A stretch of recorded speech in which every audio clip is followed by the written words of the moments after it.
ஸ்ரீபெரும்புத்தூரில் அண்ணாமலை என்ன பேசுகிறார்? 16 இடத்துல இந்தியா பொருளாதாரம் 16வது இடத்துல இருக்கு. இன்னைக்கு வந்து மோடி ஆட்சி அமைச்சதுக்கு அப்புறம் வந்து 5வது இடத்துல வந்திருக்கு. கண்ணி வரப்போ 3வது இடத்துல வந்துடும். திமுக பார்த்தீங்கன்னா வந்து 33 மாதமா கிட்டத்தட்ட பார்த்தீங்கன்னா வந்து 3வது இடத்துல இருந்த 5வது இடத்துல இருந்த கடன் வந்து இன்னைக்கு 1வது இடத்துல வந்திருக்குன்ற மாதிரி சொல்லியிருக்காருங்க. சொல்ல வர்றது என்ன சொல்றாரு அவரு? பொருளாதாரம் வந்து முன்னோடி வந்திருக்கு. மோடி ஆட்சியில முன்னாடி வந்திருக்குதா? ஐயோ, மோடி ஆட்சியில வந்து 5வது இடத்துக்கு வந்திருக்குன்னு பொருளாதாரம் முன்னேற்றம் அடைஞ்சிருக்குது. மீண்டும் மோடி வந்தா தான் பொருளாதாரம் முன்னேறும். இதை விட ஜோக் ஏதாவது இருக்க முடியுமா? இல்லப்பா, சிரிச்சுக்குப்பா எல்லாம். இந்தியா முன்னேறிடுச்சுப்பா. பொருளாதாரத்தில் மோடி ஆட்சியில் நோம்பு வச்சுட்டு நம்ம சிரிச்சுக்கங்கப்பா. இந்த நூற்றாண்டின் மிகப்பெரிய ஜோக்கே இதுதான்ப்பா. மோடி ஆட்சியில் அண்ணாமலை சொல்கிறாரு பொருளாதாரம் முன்னேறிடுச்சாமா? இல்லை, எப்படி இப்படியெல்லாம் பேசுகிறாங்கன்னு தெரியலையே. இதுக்கு தான் ஐபிஎஸ் படிச்சிருக்காரோ? ஏன்னா அதோட பாதாளத்தில் இருக்க 2 கோடி பேருக்கு வருஷத்துக்கு வேலை தருனாங்களே, வேலை கொடுத்து அதில் முன்னேறிடுச்சா? அதாவது அவர் சொல்ல வர்றது அதானியோட பொருளாதாரம் முன்னேறிடுச்சு, அம்பானியோட பொருளாதாரம் முன்னேறிடுச்சு. பார்த்தீங்களா, தனி ஃப்ளைட்டில் ரஜினிகாந்த் குடும்பத்தை கூப்பிட்டு விட்றார். அந்த மாதிரி உலகம் முழுக்க தனித்தனி ஃப்ளைட் அனுப்புகிறார். இப்போ நான் ஃபோன் பண்ணியிருந்தா கூட எனக்கு ஒரு ஃப்ளைட் வந்திருக்கும். அங்கே 100 கோடி 200 கோடி லட்சம் கோடிக்கு செலவழித்து கல்யாணம் நடத்துகிறாங்க. யார்? அம்பானி. அதனால் அவங்க பொருளாதாரம் முன்னேறி இருக்கு. இங்கே தான் பிச்சைக்காரங்களாக கிடக்கிறானுங்களே, வேலை வாய்ப்பு இல்லையே. குஜராத் துறைமுகத்தில் இருந்து 25,000 கோடி கொக்கைன் பிடிபட்டது. அது என்னாச்சு? இன்றைக்கி தமிழ்நாட்டில் எங்கே ஏதாவது ஹோட்டலில் தங்கினா அறைகளில் போய் பார்த்தா அந்த கூல்லிப், அது என்ன தலையானையா, எல்லாம் கீழே கிடக்குது. அதாவது நாசமாக போங்கடான்ட்டு எல்லாம் துறைமுகத்தை அவுத்து விட்டாச்சுல்ல. துறைமுகம் தனியார் இத்தனை 75 வருஷம் சுதந்திரத்துக்கு அப்புறம் துறைமுகம், ஏர்போர்ட்டு எல்லாத்தையும் அவங்க தனியார் கொடுத்தனால அவன் என்ன கடத்திட்டு வரான்னு தெரில. இன்றைக்கி தங்கம் இவ்வளோ 50,000 ரூபா ஆகுன்னா அதுக்கு காரணம் இவர் மோடி. ஏன்னா இஷ்டத்துக்கு கடத்திட்டு வர்றாங்க. செக்கிங் கிடையாது, செக்கிங் ஒன்றும் இல்லை.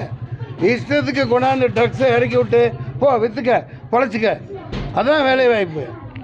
அப்படி இருக்கையில் பொருளாதாரத்தில் என்ன வெங்காயம் முன்னேறி இருக்குது. நான் அவருக்கு சவால் வர்றேன். அவர் படித்தவர் தானே, ஐபிஎஸ் படித்தவர் தானே. வா, டிபேட்டாக மக்கள் முன்னாடி ஒரு டிபேட் வை. நீ இவை மக்கள் யாருக்கு கைதட்டுறாங்க, இங்கே உண்மைன்னு பார்த்துக்கலாம். பொருளாதாரத்தில் எப்படி முன்னேறீங்கன்னு பார்த்துக்கலாம்.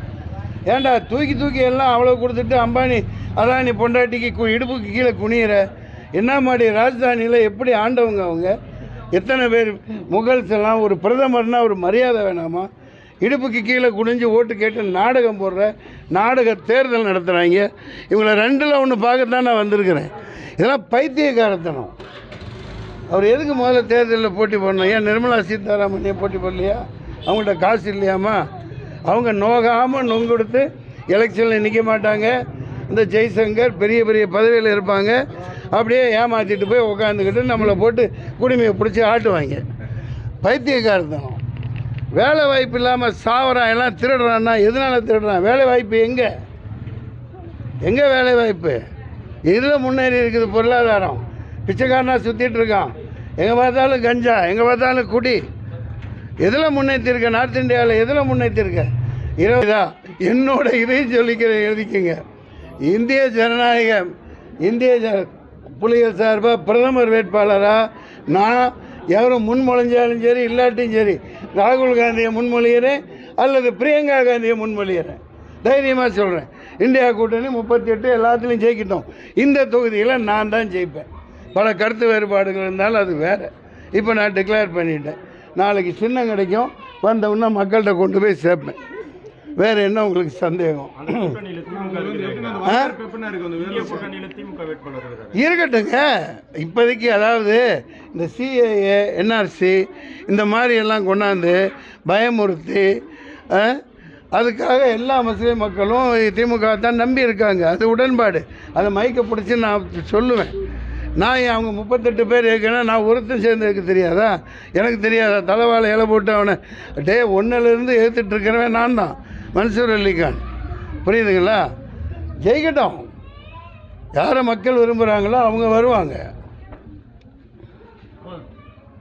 சார் திமுக 7 லட்சம் கோடி இருந்ததை இன்னைக்கு 200 லட்சம் கோடிக்கு மேலே இந்திய அரசு, மோடி அரசு வாங்கியிருக்குது. அந்த பக்கம் அப்படி கடன் வாங்குது. மக்கள்கிட்ட வரி வரி வரி வரின்னு போட்டு சாவடிச்சு எல்லாத்தையும் பிடுங்கிட்டு விட்டான். ஒன்றுமே இல்லை. இது நாங்கள் இந்த அஜரத் இப்போ பயான் சொன்னாங்க 3/4 மணி நேரம். நான் உண்மையை சொல்லணும். அதாவது ஜக்காத் கொடுக்கறத பற்றி சொன்னாங்க. இந்த மத்திய அரசு, மோடி அரசு எல்லா ஜக்காத்தையும் பிடிங்கிறான். ஒரு ஜக்காத்து 2 ஜக்காத்து இல்லை, சட்டியில் இருக்கிற கோடு வரைக்கும் பிடிங்கிட்டான். வரி குதிரையில் அதிகமாக வரி இருக்கோ இல்லையோ, ஆனால் ஜிஎஸ்டியை வரி வரின்னு போட்டு ஜக்காத்து கொடுக்க கூட வசதி இல்லாமல் பண்ணிட்டான். நீ எதுக்குடா ஜக்காத்து கொடுக்குற, எல்லாத்தையும் எனக்கு கொடுறா, கொண்டு போய் அதானிக்கு அம்பானி. கடைசி பார்த்தா அதானி வந்து அவரோட பினாமியா. அதை சொன்னனால தான் கெஜ்ரிவால் 2 ஸ்டேட்டை நடத்துகிற ஒரு சிஎம் தூக்கி உள்ளே போட்டிருக்காங்க. நான் வரி வரியாக விளாசுவேன். இப்போதைக்கு திமுக பல பிரச்சனை எது இருந்தாலும் சரி, 38 தொகுதியில் அவங்க வரட்டும், வருவாங்க.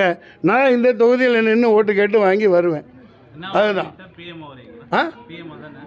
ஏப்பா நான் ஒத்த ஓட்டு முத்தையாவா நிற்கிறேன். நான் பிரைம் மினிஸ்டர் கேண்டிடேட்டாக ஐ எம் ரெஃபரிங் ராகுல் காந்தி ஆர் பிரியங்கா காந்தி.